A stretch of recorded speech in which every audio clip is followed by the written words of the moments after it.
மிதுன ராசிக்காரர்களுக்கு புன்னகையும் பொன்னகையும் நிறைந்த ஆண்டு. இவர்களுக்கு காற்று ராசி சார் இது. இவர்களுக்கு பெரிய புகழ் வாழ்க்கையில சேரும். புகழ் வரக்கூடிய அளவிற்கு எதிர்ப்புகளும் அதிகமாக வரும். பகைவர்களும் அதிகமாக இருப்பார்கள். எப்பவுமே மிதுன ராசிக்குள்ள ஒரு இயல்பு. இதுக்கு என்ன ஆகுதுன்னா, இந்த ஆண்டு நீங்க பாருங்களேன், இந்த ராசிக்கு 2ஆம் இடத்துல குரு பகவான் உட்கார போறாரு. அப்ப இவர்களுக்கு தனவரவுங்கிறது நல்லா இருக்கும். தனகாரகனுடைய ஒரு அனுக்கிரகம் பரிபூர்ணமா இருக்கு. அப்ப இவர்களுக்கு நிறைய தங்கம் வாங்கக்கூடிய ராசி அப்படின்னு பார்த்தா இந்த மிதுன ராசியில வந்துடும். நல்ல கல்வி அறிவு வரும். ஆரம்ப கல்வி படிக்கக்கூடிய மாணவர்களுக்கு பாத்தீங்கன்னா இந்த ஆண்டு ஒரு பொற்காலம். ஒரு மாணவன் வாழ்க்கையில உயரணும்னா ஒரு ஆசிரியருடைய துணை வேணும். நல்ல ஒரு வழிகாட்டுதல் அவனுக்கு கிடைச்சிருச்சுன்னா வாழ்க்கை நல்லா இருக்கும். நான் ஃபர்ஸ்ட் ஜெனரேஷன் ஸ்டூடெண்ட், எனக்கு சரியான வழிகாட்டுறதுக்கு ஆள் கிடைக்கல வச்சுக்கோங்களேன். அப்போ ஒரு ஆசிரியர் என்னை கை தூக்கி விடுவார்கள், வாழ்க்கை ரொம்ப நல்லா இருக்கும். அப்படி ஆரம்ப கல்வி படிக்கக்கூடிய மாணவர்களுக்கு மிகச்சிறப்பான ஆசிரியர்களுடைய வழிகாட்டுதல் இவர்களுக்கு அமைய போகுது. அதே மாதிரி இவங்க குடும்பத்துல சுபகாரியங்கள் கூடி வரும்.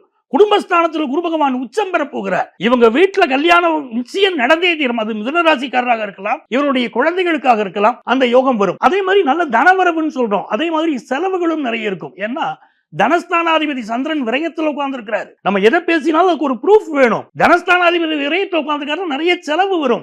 ஆனால் அந்த செலவுகள் தனஸ்தானத்தில் குரு உட்கார்ந்து சுப செலவுகளாக மாற்றி கொடுப்பாரு. நல்ல நல்ல காரியங்களா மாற்றி கொடுப்பாரு. 3ஆம் இடத்துல கேதுங்கிறது அற்புதமான யோகம். இந்த கேது பகவான் 3வது இடத்தை பெறுவது அப்படிங்கிறது ஒரு நாக கிரகம் உட்கார்ந்து இருப்பது இவருடைய எதிரிகளை எல்லாம் விளக்கக்கூடிய ஒரு காலம், முயற்சிகளை எல்லாம் வெற்றி பெற்று தரக்கூடிய காலம். அவ்வளவு அற்புதமா அமையும். அதுவும் இந்த குரு பகவான் இவருடைய 6வது ஸ்தானத்தை பார்க்க போறார். இது நாள் வரை இருந்த நோய் நொடிகள் விலக போகுது. இது நாள் வரை இருந்த எதிரிகளை அடையாளம் காண போறாங்க. அவர்களை பந்தாட போகிறார்கள். மிகப்பெரிய கண்டங்களில் இருந்து இவர்கள் தப்பு போகிறார்கள். இதுல நம்முடைய மகேஷியர் சொன்ன விஷயம் ஞாபகம் வருது. அதாவது சனி பகவானுடைய அனுக்கிரகத்தை இந்த ஆண்டு நம்ம கவனமா பார்க்க வேண்டியிருக்கு. மிதுன ராசிக்காரர்களுக்கு 10ஆம் இடத்தில் சனி வந்தால் அப்ப 10ஆம் பிரச்சனையை தரணுமே அப்படின்னா அவர் தர்மாதிபதி. அதைத்தான் அவர் குறிப்பிட்டு கொண்டு வர்றாரு. தர்மாதிபதியான சனி பகவான் கர்மஸ்தானத்தில் உட்கார்றாரு. அப்ப இவர்கள் முன்னோர்கள் செய்த புண்ணியம், அந்த தவப்பயன் இவர்களுக்கு நல்ல வேலை வாய்ப்பை கொடுக்கும்.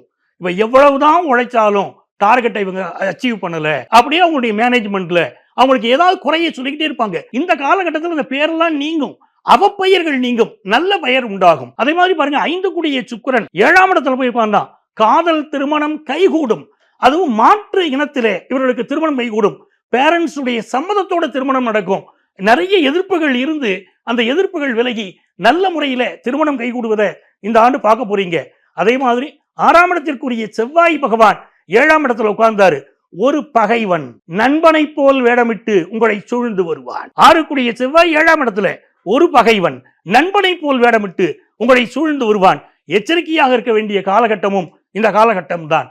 ஆக மிதுன ராசிக்காரர்களுக்கு நல்ல கல்வி, நல்ல பண வாய்ப்பு, நல்ல புகழ் என்று எங்கு பார்த்தாலும் நல்ல பெயரை கிடைக்கக்கூடிய ஒரு அற்புதமான காலகட்டம்.